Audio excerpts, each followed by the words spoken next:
फडणवीस त्यांचे दोन उपमुख्यमंत्री त्यांनी निषेध यासाठी केला पाहिजे की ह्याच कोश्यारीने राज्यपाल पदावर असताना महात्मा फुले आणि सावित्रीबाई फुले यांचा अपमान करणारी वक्तव्य केली होती आणि कृत्य केली होती। याच कोश्यारी यांनी राज्यपाल पदावर बसून छत्रपती शिवाजी महाराजांचा अवमान केला होता।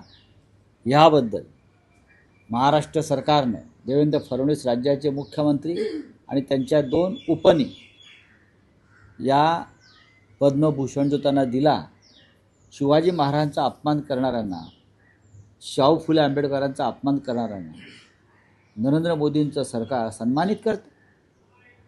हे त्यांचं महाराष्ट्रावरचं प्रेम आहे।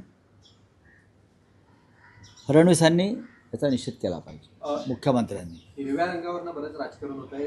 गणेश नाईक असं म्हटले की हिरवा रंग हा